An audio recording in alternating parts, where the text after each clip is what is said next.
Greetings, friends. My name is David McLeod. I am your life mastery coach. Welcome to Soul Empowerment. This is our episode number 44, and our topic title today is Discern, Determine, Decide. Yeah, what does that mean for you as you think about those words? Well, we're going to find out more about that as we go along, and we're going to take a deep dive into this idea of what I like to call conscious choice. And I'm sure that you're going to find some of the information very, very interesting, maybe even a little bit challenging. And of course, we wouldn't be any value at all if we weren't challenging you in some way, right? Anyway, before we proceed, I'd like to just go around my little circle here and have my co-hosts introduce themselves. And today I'm going to start with you, Scott. Hello, everybody. Scott Holmes, I'm a quantum energy healer up here in Boston, and we bring issues that you may not want to hear, but really can use to help you on your journey. And it will be thought-provoking, but a little bit challenging, but a lot of fun. So come on along for the ride. Yeah. Thank you, Scott. And Sarah, I'm seeing Hi. your grin there. It's time for you to say hello. Hi, I'm Sarah or Sarah Jane, whichever takes your fancy. I'm in the UK. I work with Reiki and sound energy in the form of what I call vocal Reiki. I do an awful lot of channeling in many different ways, but the Reiki and the sound are definitely channeled because the sound is toning, so it's the use of the voice. And I use that voice in many ways, as I said, as a channel, but also here on this program, on a couple of other programs. We're here to spread the word, aren't we? To sort of give people food for thought, to sort of support people sort of on their journey, and hopefully make it a little quicker and easier than our own has been. Yeah, that does seem like a really good plan, doesn't it?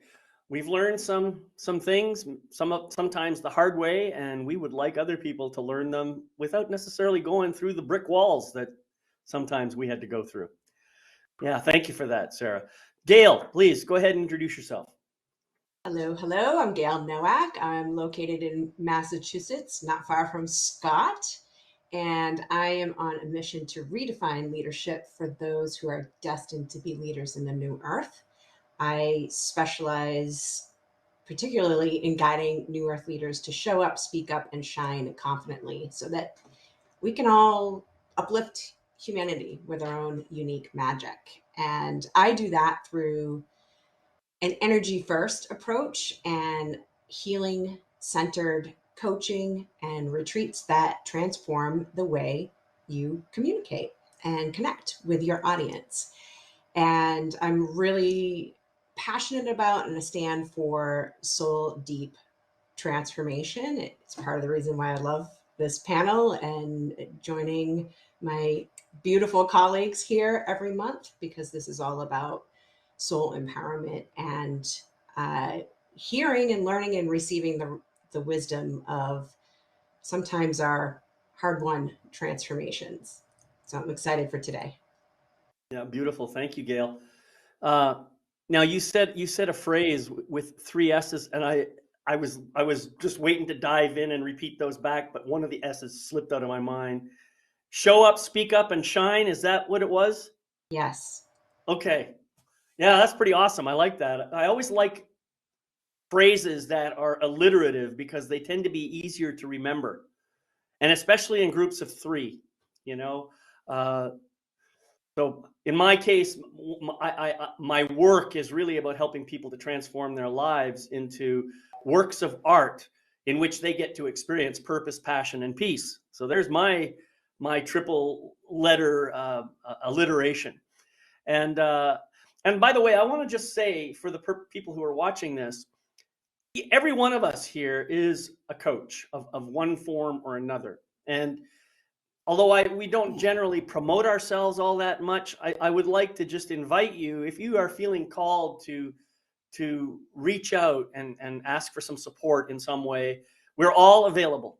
You know, we all have websites you can go to, and we all have places where you can get a hold of us. So to be a little different this time, I'm going to ask everybody to put their website link into the chat so that anybody who's watching this can capture that and maybe reach out or something. So yeah, this idea of soul empowerment, and I've shared this before. Remember that the soul doesn't actually need to be empowered.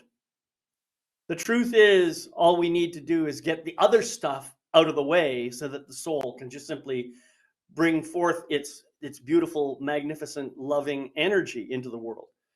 And so the idea here is, you know, our topic titles all talk about some of the things that might be getting in the way of allowing our souls to shine, right?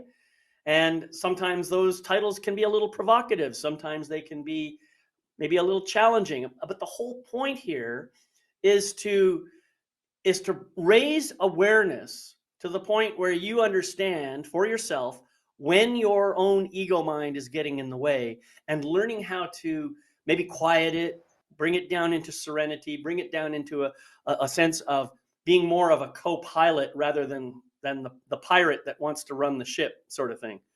If you can do that, then the soul begins to lead for you. But the soul has no requirement or need or obligation to stand out in front. It doesn't need that. It just simply is there, and it's ready whenever you want that opportunity. And that's what this whole program is all about, helping you to find ways of peeling away those layers, the armor, the shields, and everything else that you might be putting on to protect yourself, so that the true you can shine forth and really, really do something amazing in the world. And that's what we're here to do.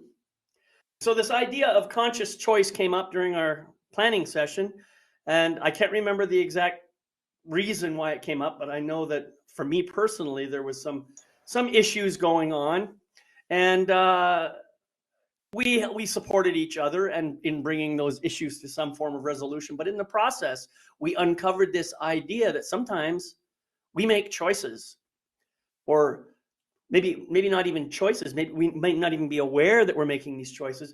But the fact is, we do things kind of on autopilot. You know, sometimes we're like sleepwalkers, just kind of bouncing around and playing that pachinko game or something, you know. We bump into something, so we take a left, and then we bump into something, we take a right, and you know, we're just kind of letting life bounce us around.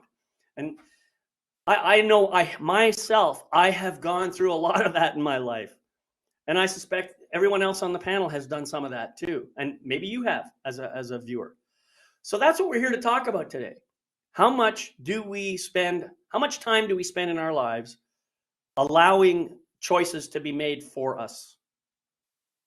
Allowing circumstances to dictate, you know, our actions, rather than really raising our awareness and thinking about it. So I'm just going to open the floor and see who feels like diving in first this morning, or this afternoon, or this evening, wherever you are. Okay, I'll dive in. First of all, going back to sort of one of your original comments, you were born an original, don't die a copy. And then there's another saying that says, sort of, everyone else is taken, be yourself. And I think they are perfect. And I don't know, something else has been going on sort of recently, where I've been talking about sort of the brick walls and the barriers that we put up to protect ourselves because of the things that have happened to us in our past. You know, whether it's been very early years, school years, whatever it is, it's something that's happened to us that we haven't known how to deal with. I think that's why we put the barriers up, is maybe because we're too young to understand, to know how to cope with things. And therefore, yes, as you said, David, we go into default. When something crops up that is, it reminds us that could be a mirror image of something that has happened in the past. That's how we dealt with it, so we're going to deal with it again. And it's that old unwanted behaviors that don't serve us any purpose anymore. It's being able to let go of those. It's been being able to stop and look at what has happened. And it's actually, has it got anything to do with you at all? Or is it a comment or something that has been made by somebody else that is about their stuff? But, some people know how to push those buttons in you and to get you to react. And sort of, because I don't know how many of you have read the book, The Celestine Prophecies, and they talk about those people who feed off your energy. Mhm. And thinking about the people that you spend time with. And are there those leeches? Sorry, I'm going to be that blunt because they are, that they know exactly how to push your buttons to get you to react so they can feed off your energy. And they have to give up when you stop reacting. Because when you stop reacting, they can't feed off you anymore. And your life becomes way more peaceful. And so there's a whole lot to think about with this. And it is about that discern, determine, decide, isn't it? It's that freedom of choice. What's just happened? Is this something for me to even be reacting to, involved in? Or should I just walk away? And Beautiful. there are times we have to walk away. And that even can mean family. But it's about self-preservation, but not a self-preservation with the barriers and walls. It's self-preservation for peace Hmm. and Beautiful. calm, and comfort in your own life. Nice. Scott, looks like you So, wanted to say something. yeah, when we were talking about this, Gayla brought up discernment. And I think that's what really spurned most of this on, was discerning. And it's the hardest part about all of this process, because how do you figure out if you should have to make a choice? How do you figure out if it's your problem? Is it somebody else's? Sorry, you brought up pushing the buttons. I have my second daughter, since the time she was very, very young, I think had a game of it. And through her teenage years, I would come in the room, and I think she would make a bet about how quickly she could get me to rise to the occasion. She would push the right button, and it was absolutely amazing. Yeah, I think she fed off that, and she had a bit of a game with it. And I didn't get it because I was so busy just trying to be, that I didn't understand it. And when I finally just looked at her and said, "All right, no more," the game stopped. So it's that deciding not to, being engaged. And we all have people in our lives that you see their name on the phone, and you go, "Oh Lord, this is going to be an hour and a half of a black hole." Oh Lord, That's you know. right. You want to be kind, but you also want to save yourself from that kind of sapping of energy. Um, one of the words that um, I've been told never to use is energy vampire. Right? Never That use that. energy Um, vampire. I love Energy that vampire. term. It's very But descriptive. it's very descriptive, and we all know people that they need that validation from other people. They keep pulling it. They keep pulling at you. Um, and the boundaries, as you said, Sarah, the boundaries that we put up, and I in dealing with clients, I call them speed bumps, because people don't like boundaries. They don't like walls. They don't like fences, because well, I don't really want to people to be that far away, but I call them speed bumps, and it's like, okay, someone coming at you has to slow down a little bit, and it's a little dum dum when you hear that dum dum of somebody coming closer to you. You know that there should be a red flag going up going, okay, be careful, hello. And so it's kind of a warning system, an early warning system. And that's not a boundary to keep everybody out, but just to be safe. Yeah. You know, the idea of a fence, I had this image of me in a house. You know, I've got a house and I've got this fence around the outside. The nice thing about a fence is there's always a gate. So there is a way for people to get in, you know, if they are invited. And so even though we might have this idea that we have to protect ourselves somehow, the reality is very often, all of us, I think we all really just want to drop all of those boundaries anyway.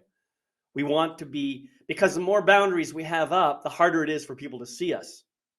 And so if we can remove the boundaries, then we can let people see us for who we really are.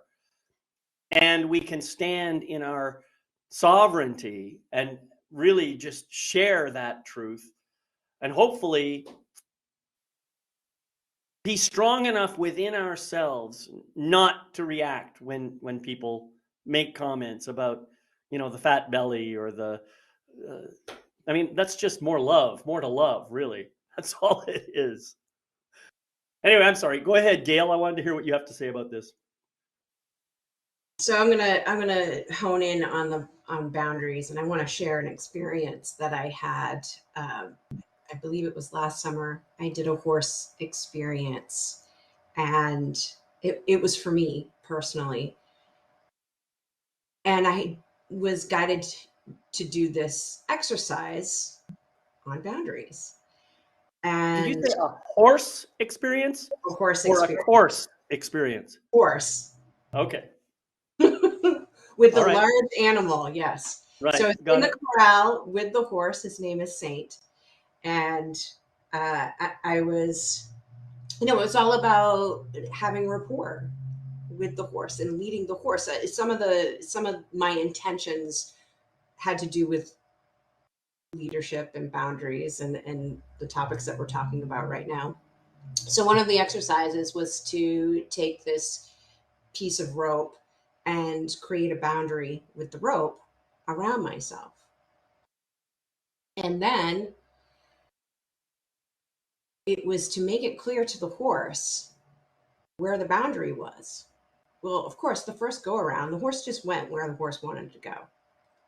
Right? So the horse can see there's a line in the sand. And so this is how I like to try to remember boundaries for myself, where there's a line in the sand, not a wall, right? So the horse can still see me and I can still see the horse.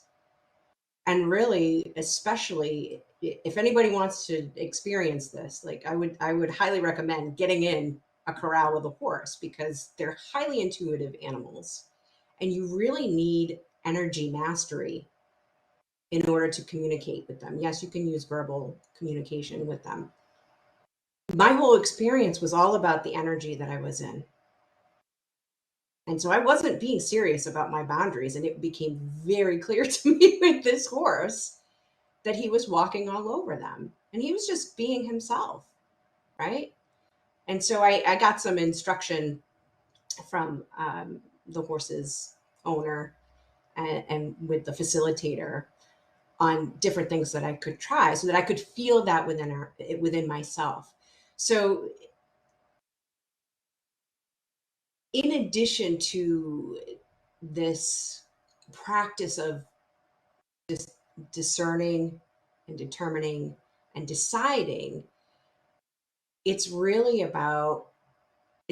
about that protective energy, right? And putting up those walls, which is a completely normal human response when we've been hurt. We don't want to get hurt again, right?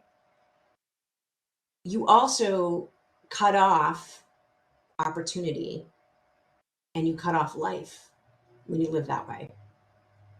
Exactly. And I feel like that experience with the horse really showed me, and hopefully it resonates with people who are tuning in. It really showed me that I could show up as me, and I needed to be clean and clear in my energy in order to hold those boundaries. It had nothing to do with protecting myself and had everything to do with the fact of being clear about who gets to cross that line, who doesn't, what's the, who gets invited in, like you mentioned, who doesn't get invited in, or what are the criteria for getting into my inner circle. Yeah, beautiful. Thank you for sharing that. And we could talk about boundaries all day long. I mean, that is a topic unto itself, and maybe we'll bring that up as a separate topic. But I just want to get back to the main topic at hand here. And I think we've got these three words: discern, determine, and decide. And I'd like to talk a little bit first about discernment, because it's a complex. The word itself is very simple, but it has very nuanced meaning associated with it. When we talk about raising awareness, what do we really mean by that? What exactly is discernment anyway? What do we really mean by that? And I think we should focus in and really help clarify what we mean by that. Okay? Because I mean, if I'm going through my life in a state of sleepwalker, automaton, a robot kind of thing, and like I said, I've done a fair bit of that in my life. What is my level of awareness? What is my level of consciousness? Does discernment even mean anything to me in that state of mind? And I actually believe I think the question answers itself. But you get my point. What happens as we raise our awareness? I think we start with maybe an awareness of our immediate surroundings. We know what's going on. We're in a particular room. We're in a location and we're doing something. The temperature is such and such. The air is cool. There's a breeze. There's no breeze. There's flowers. There's trees. There's smells. There's all these other things that we can become aware of in our surroundings. And once we get to that stage, then we can say, well, how am I reacting or responding to these surroundings? How am I in relation to these surroundings? What's going on within me? And when I bring my awareness inside, then I start thinking perhaps about the sensations I feel in my body. Maybe if I can hone in and focus my attention, I might even, notice my breathing to start with. Or maybe I'll notice the flow of my blood. Maybe I can actually feel my heart pumping or hear it in my ears or something. Do you see what I'm saying? All of these things are levels of awareness. So at what point does my awareness get to the stage where I can now start discerning things?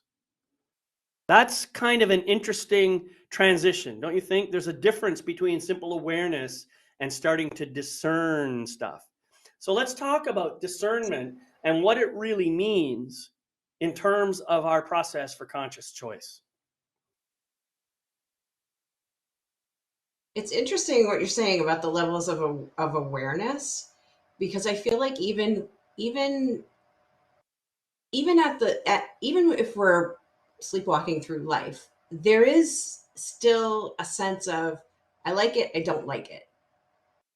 And for me personally, I think about discernment as it's for me, it's not for me. And I think, I like to distinguish discernment from judgment, because I feel like judgment is like, it's right, it's wrong. And really, I believe everything's happening for us, even if we don't like what's happening.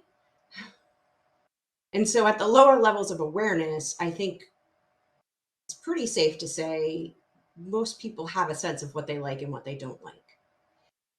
As we're raising in those levels of awareness, I feel like we take it less personally, or we learn to take it less personally. We learn, the ego starts to step out of the equation more so. We might still get triggered. We might still have that, I don't like this, or this is good or bad. We might still have those moments. And in the higher levels of awareness, when we're using that discernment from a place of, okay, I see something that's happening here. Is this really for me? Or I have a choice, right? Is this for me or is it not for me? And I'm not going to take anything personally. either way, and I'm going to show up and I'm going to express. And the other person, it's not personal about the other person, it's just not in alignment with me. To me, that's discernment at higher levels of awareness. So I think that it's always available to us. In the lower levels of awareness, maybe we're not necessarily thinking about it that way or using it that way. And I think that generally speaking, we're pretty, humans are pretty good at figuring out what they like and what they don't like. Right.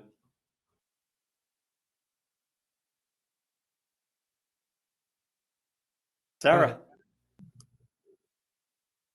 For me, it's about feeling. As you were saying, Gail, it's I like it, I don't like it. It resonates, it doesn't resonate, whatever terminology you like to use. And it is a form of judgment. It's a form of understanding, but it's still being able to step back and almost see it from the outside rather than being on the inside. Because from the inside is when we can be triggered, when we find ourselves reacting, when we find ourselves saying yes to things we want to say no to, and then regretting it, and either letting people down really badly or doing something we don't want to, because we're honorable, but we haven't been honest with ourselves or the other people. So for me, it is about being able to take that step back, to be able to understand and look fully at what it is. If you can't, and coming from that place, that childhood place of, that's how I dealt with it before, that's how I'm going to deal with it now. It's being able to take that step back, to be able to look from the outside in rather than from being in that place of panic in some cases for some people, depending on what's going on and how much pressure you feel you're being put under. It's being gentle with yourself. And if it's a no, having the courage to say that.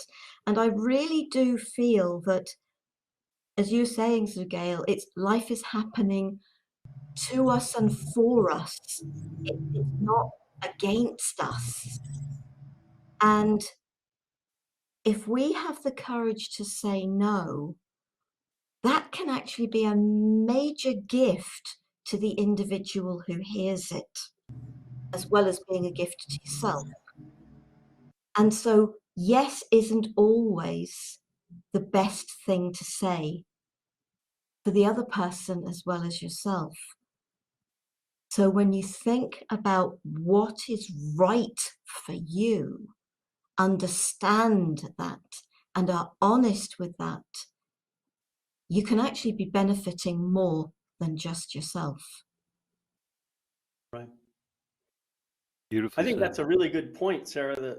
And I want to go back to what Gail was saying about, is this right for me? Is this for me? Is this so forth?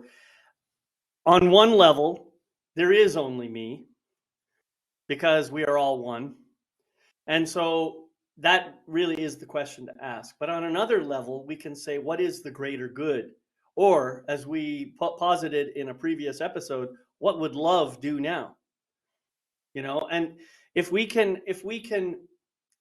so I'm coming back to this idea of discernment now. To me, discernment has to do with becoming aware of the fact that there are levels of awareness, and becoming aware of the fact that awareness can be aware of itself. That is something that cannot happen until I start the process and bring my level of awareness upward. And the other thing that's important is, if I wish to make a choice about something, I can't really be choosing at the same level of awareness in which the choice come into my awareness. Do you see what I'm saying? I know it sounds confusing. I'm using the word awareness a lot.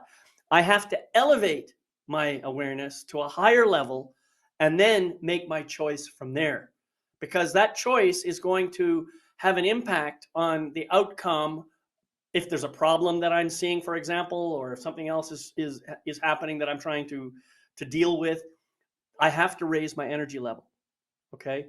And so you know how when the universe decides, okay, it's time to throw a curveball here, so now a curveball comes at me. What do I do with it? You see, it's coming out of left field. It's not something I was expecting. Now what do I do? Scott, jump in there, buddy.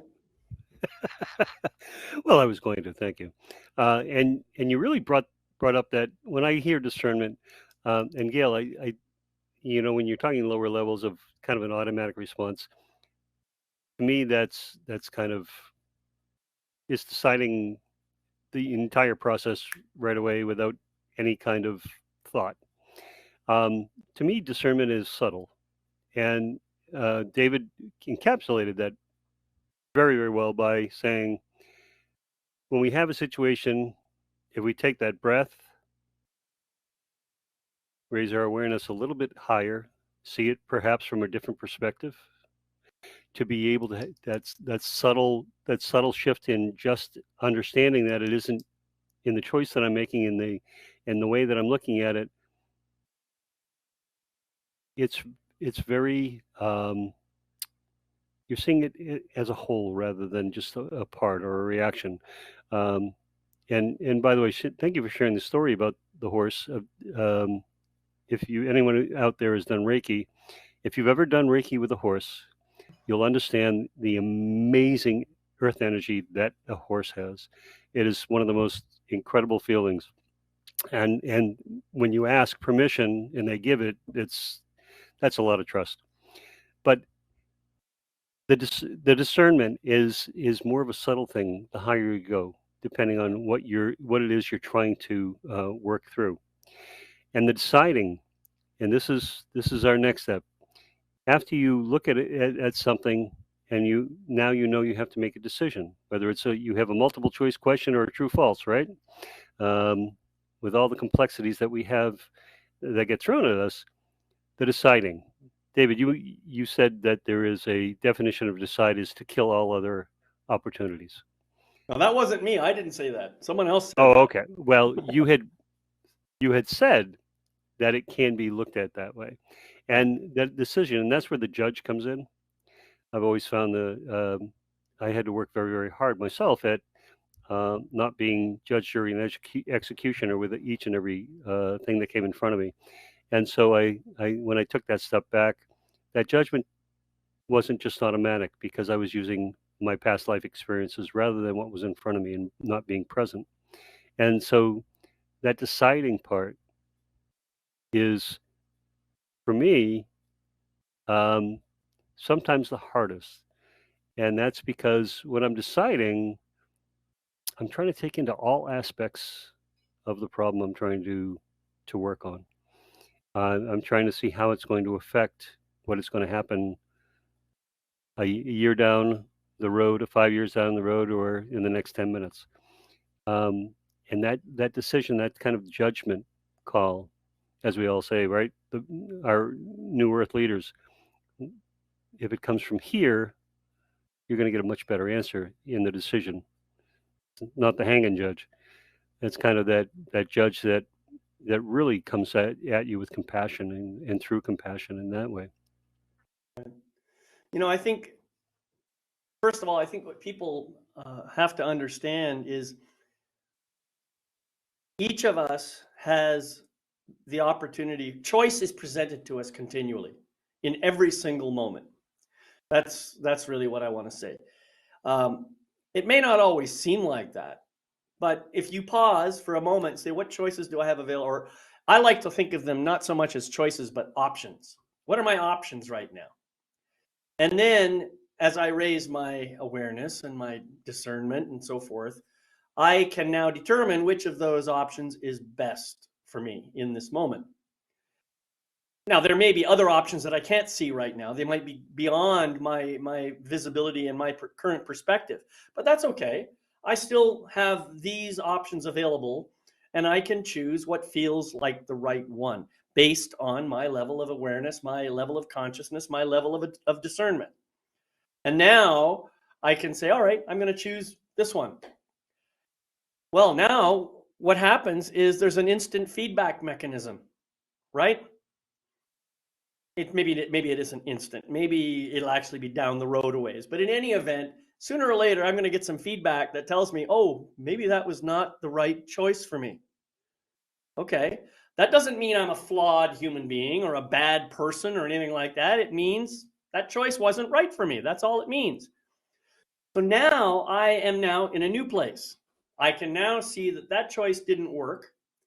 And now I can reevaluate. I can discern again. I can look at my options and I can determine.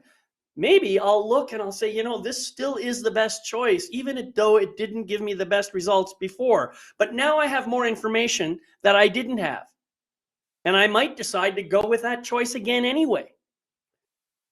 But I can't make those determinations if I don't pause, if I don't look at my options, if I don't raise my level of awareness. And that's what the whole point of this conversation is.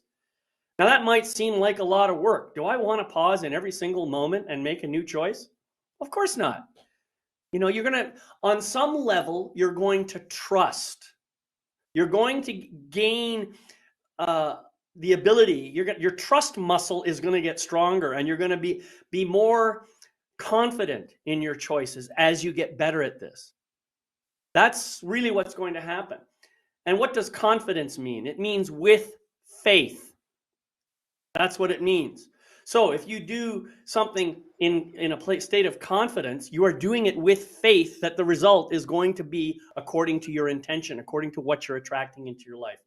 That's what this whole thing is all about. But you can't get there until you start practicing. That's really what I want to say. And I'm not done, but I'll pause for now. I was making notes as you were talking, but then as you continued talking, I was like, yeah, that's pretty much what I was going to say. I mean, I think about the decision piece, right? That decide piece. And yes, it's, I think the actual translation, I think it's a Latin word, and the actual translation is to cut off or to kill off all options. Right? We have infinite possibilities and infinite options. When we decide, we pick a path. Right. Doesn't mean we have in the language of quantum physics, it would be what is it? Collapsing the probability function. Sure. Right. Right. And that doesn't mean that we're now committed forever to that path. And I loved what you said, David, about, I'm not going to say it the same way, but really how I was thinking about it is we make decisions from default energy or sourced energy, or, you know, you could call it from automatic or empowered, or from fear or love. And in those different levels of awareness, fear might be running the show. And we don't take that pause to decide. And we're just sort of reacting to life happening. In a choice that's more conscious, we might still make a decision from that default or from that fear-based place, like you were saying, David. But we've consciously chosen it. We've gone through a process of discernment to determine our choice. And it's exactly that. It's that awareness piece of, and responsibility, right? Taking responsibility for the choices that we're making versus just, I'm just, life is happening and I'm reacting and I'm hanging on by a thread and I'm doing the best that I can. And sometimes we're literally in that space, and I have no judgments against that, because trust me, I've been there. Right. I've been there. And sometimes you're just trying to survive, right? In places where we're able to then have the safety and the space to practice making conscious choices, you're right. Like, it starts to get easier the more you develop a level of mastery around it. And it can happen like that. In the beginning, though, it really is about slowing down, evaluating, and trusting, trusting and moving in faith, and knowing that even if you make a choice from fear or from default, or it seems to be not the right choice, that really there are no wrong choices. It's just, okay, I made this choice, this is what happened. Do I want to continue down this path, or am I ready to try something different? Right. Beautiful. Sarah, I'd like to hear from you now. For me, I think about the fact that we have a certain amount of information when we are making a choice. And we make that choice from the information that we have. Now, we could try researching and researching and researching, and a lot of people sort of want to do things and they just keep doing loads of stuff to so-called make it happen, and it never happens. We get to the point where it's time to make a decision, it's time to act, it's time to move forward. It may not be the right choice, but it is the right choice, because if you've acted from the best intention with the information that you've got, whatever that intention may be, but it's the best, you're thinking, okay, that doesn't work, that doesn't work. That's determining what you feel is right for you, the right way to go. And then suddenly more information appears because you've made your choice. Yeah, right. You've taken your action because you have moved forward. That information probably wouldn't have come forth without you doing that. And as each of you have said, it's then your choice as to whether you continue in that route or you take that information and you think, right, now, do I take a different path? And it's thinking about paths, if you like. I've chosen a path. Have I gone the right way or have I gone the wrong way? Or is it just a slight detour to learn a little bit more so that I can then take the next path off that will bring me back onto the path I should have been on? But I couldn't get there without doing that first. Right. So nothing is ever a waste. The only waste is sitting on the fence and letting life decide, rather than you having the control of making the decision for yourself. Yeah. Yeah, that's beautiful. I like that a lot. Scott, go ahead. Yeah, thank you, Sarah. You just summed that up beautifully. We all make decisions and when we get to that point, based on experience, based on where we've been. And when you are heart led, as we have all tried to be and try to be more so, we find that we keep going back to that path that is meant. Those experiences, the old axiom that no job is a bad job. You just learn how sometimes you don't want to do things, or what you don't want to do with your life. All of those things, those experiences we've had. But it's really that ability to go walk forward in that confidence, to make the confidence to make the choice to begin with. Because we've already discerned, yes, we have to make a choice. Now let's see what the choices are. Now we're going to determine. Now being open, and I think this is a level of awareness, as Gail had much said in yourself, David, is that the level of awareness determines, hey, maybe I shouldn't. Maybe you're much more conscious of, oh, wait a minute, this was kind of silly. I shouldn't have done that. Sometimes we do things automatically, and then we look say, where did I put my car keys? Wait a minute. You do things automatically without thinking, and you're not aware of what you're doing. And in the same way, that consciousness, that presence, that it all comes back to the same thing. And a lot of these things that we talk about all has to do with, we say awareness, but it's just being in the present moment, being aware of what's around us, being able to take in as much as possible while we're here. And in making this decision, and we talked about kind of decision-making process, how do we get to the best outcome? Well, I made a decision at 20 that I wouldn't have made at 30, and I absolutely wouldn't have made it 40. But now that I'm 60, I might make that decision again. So you just never know. It all depends on where you are, how you are, what position you're in, and what level of awareness and growth that you are in your experience in life. Right. You know, you remind me of, I guess, the story. I think it was about Thomas Edison, who supposedly, you know, he made 10,000 tries before he found a light bulb that worked, or something like that. And I don't know if that's really true or not. It doesn't matter what the number is. But of course, when somebody commented on you had 9,999 failures before you had one success, he says, no, that's not true. What I really found was 9,999 ways that didn't work. And if I hadn't tried those 999,000, I would never have got to the 10,000th. And that's really the important lesson in that statement. Now, I don't know what the number is. It doesn't matter what the number is, but I can guarantee you this. The first try was probably the most colossal failure.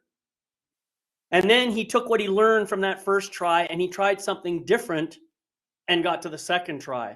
And I'm sure he made some kind of progress, even if it was only to find out this was a bigger disaster than the previous one. Each one of those pieces of information was feedback that fed into the next decision, just as Sarah was saying.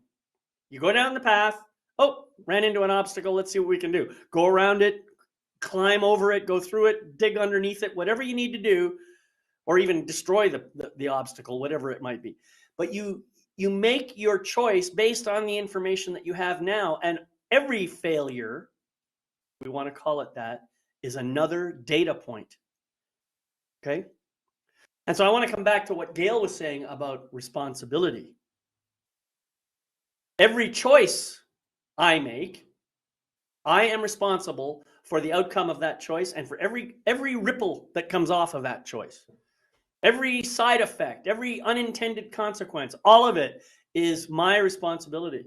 And if I'm not willing to take responsibility, then I am not really living my true life. Some of those consequences are going to be wonderful and delicious and fabulous, but every once in a while you're going to have a consequence that maybe you didn't want. So what you need to be doing at that point is looking at your life and saying, all right, so this led to this consequence, which really is not what I wanted. Is there another way I could have done this that would have led to the same outcome that I was looking for, but not created that side effect? That's what the whole response ability is all about. It's about looking at what happens, incorporating the feedback into your awareness, into your knowledge, into your experience, and now bringing forth a slightly evolved version of yourself to make the next choice. That's what this whole process is about. And the third thing and the final thing I want to say about this is, even when I make a choice that involves some other person, I make an agreement with him or her, I make a commitment of some kind, as Sarah said at the beginning, sometimes I say yes when really my heart is saying no. Well, just because I have done that, I have said yes, and I've gone along with something, I've made a commitment, I made an agreement, I may at some point realize, I wasn't really honoring my truth. And now I can go back to that person, I can say, I love you, I care about you, and I really want you to be happy. And I noticed that I made that choice not from a truth about myself, but because I was more concerned about what you thought of me, or whatever the truth might be. It might not be like that, but you see what I'm saying? So you're taking responsibility of your choice, and you're taking responsibility for everything that happens to you and to anybody else. in the course of that choice. That's what this is all about.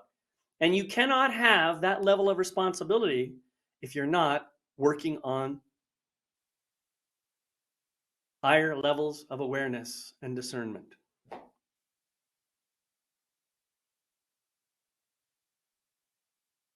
And David, that almost sounded like transcendence. So I know you have that question about the word, but in all of this responsibilities that we have to ourselves, to those people around us, to those decisions we make, it's a constant, and we all do that.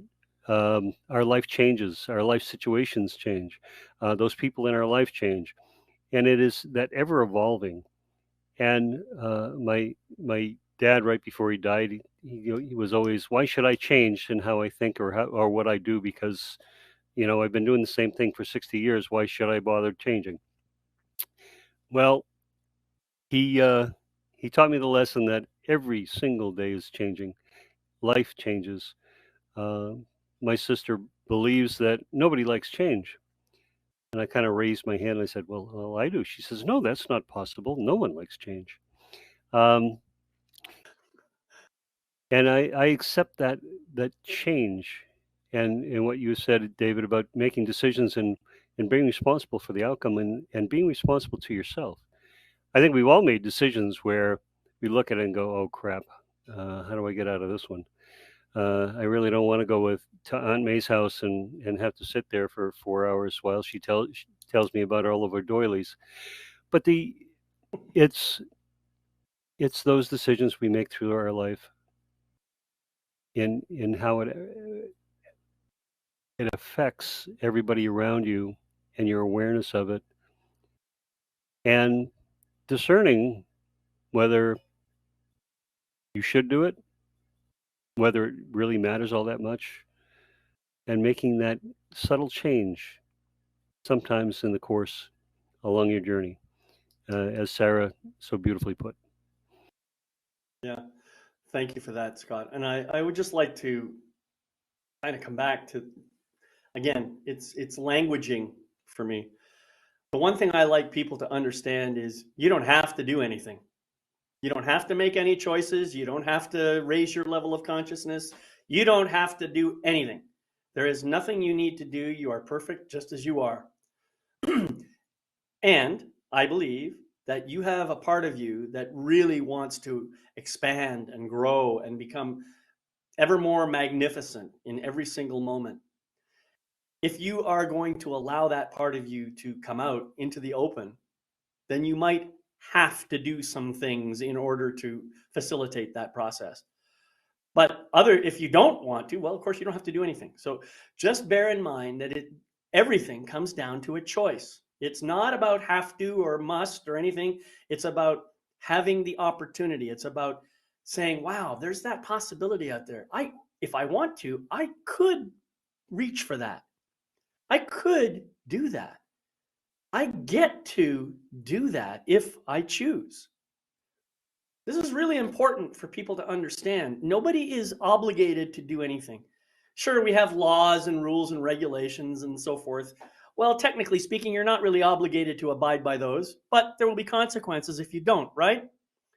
So you have to think about, do I want to deal with those consequences, or do I want to live according to those rules, or do I want to move to another place where they don't have those rules? What do I want to do? What's true for me? And every one of these questions is something that really helps to reveal more and more and more truth about who and what you really are. And that's what this is all about, right? Trust yourself. Be in that place of trust. And I think when you're in that place of trust, it almost as if your awareness does rise, because you're trusting your feeling, the feeling that's coming potentially from your heart, from your soul. You're trusting maybe intuition, inspiration. What are we listening to? Are we listening to the ego voice? Or actually, are we listening to when something comes, how are we feeling about what is going on in our head? Is it head or is it heart? Can we feel the difference between head and heart? And when we make a choice, if we make the choice out of trust and best intention, and it is about our intention. Well, I think with everything that we do, everything that we offer, everything within our life, every word that we say, if our intention is a high intention, a good intention, then we know we're coming from our heart, our soul. And sorry, was that a tail I just saw? I just got sorry. But we're allowed, and yes, perfect. But we are allowed humor within this. We are absolutely allowed humor within all of this. Because yes, we've talked about this with a great amount of seriousness. But do you know what? Allow yourself to find the humor, the lightness in things. Life isn't meant to be all about seriousness. That's right. Yeah. And if we can't do anything without it being, everything's got to be serious, we're losing the plot. We really are losing the plot, because life is, for those of you who've read Conversations with God, we are meant to have humor, lightness, happiness in our lives, and that Absolutely. comes from within us. Yeah. So maybe it's about not taking life quite so seriously. Well, you know, they say that the opposite of gravity is levity. And gravity is another word for seriousness, isn't it? And levity is another word for lightness. Anyway, thank you for that, Sarah. I know you're going to have to get going here shortly, so I was just wondering if you want to say any final words before you go. I think I've probably just said it's about trust. It's about yourself. It's about the lightness, the humor, and maybe if we step outside of the seriousness of some things, and it's just like, actually, can we have some fun with this? Exactly. And I love the fact that animals remind us of that. That's right. Yeah. Yeah. Take care, folks. Thanks. I'll see you all again soon. Okay. Thank you, Sarah. Bye. So, Gail, how about you? Would you like to share a few final words before we close out? Yeah, and the cats are in the house today. I don't know if you've been hearing on my audio. My cat's trapped in the office with me. She wants to get out. So they're weighing in. The animals are weighing in today. Yeah, I love this question, David. I think it was you that was saying, what's true for me, and really that is leading from your heart, leading from your soul, versus living and leading through life according to somebody else's agenda. And when we're making choices from that space of what's true for me, that's when the magic happens. But it definitely takes some courage, right? It takes some commitment. It takes faith. And I also love, David, that you said, you don't have to do anything. And I guess my final thought around that in particular is, we create our reality whether we're aware of it or not. And I know for me, like it's far more fun and alive to do that from a conscious place. Yeah, I agree. Mm-hmm. Well, thank you, Gail. And Scott, how would you like to sum up your perspective on today's topic? On choices, finding our voice. All of what we talk about is speaking from the heart, finding your heart, coming back down out of your head and into your heart space, to be able to speak your truth, to be able to kind of live through that. And what I think we've all found is that when you start living that way, life becomes much more enjoyable. Um, People are trying to find happiness. Well, try and find the joy in your heart, and you'll find the happiness. And that trust that Sarah talked about, that confidence that David talked about, that awareness and the levels of awareness that Gail really talked about. You don't have to do anything, but if you want your life to be that much better, that much brighter, that much more joyful, start following that. It's not hard. We do it a little bit at a time, and we all can do that. Right. A little bit at a time. Baby steps. You know, wasn't it Lao Tzu that said the journey of 1,000 miles begins with a single step? Well, you could be saying that every single moment. The next 1,000 miles begins with a single step. Never mind the fact that you've already gone through thousands upon thousands of miles already. You know, and maybe it's time to pause, turn around, take a look and say, wow, I've really come a long way. And to honor yourself. I don't think we spend enough time just honoring ourselves. Celebrating your triumphs. That's right. However small. Yep. And even celebrating your mistakes, because every mistake is just an opportunity to learn something new about yourself, right? That's what it really is all about. There is nothing more important in this world than getting down to the deepest truth of who and what you really are. And that's what the entire journey is about. So here we are at the end of our hour, having discussed this notion of discern, determine, and decide. Hope you got something valuable out of it. I'd like to remind you that the recording of this and every other episode that we've done is on my website at yourlifemasterycoach.com. So feel free to head over there and watch them and leave comments and do whatever else you like to do.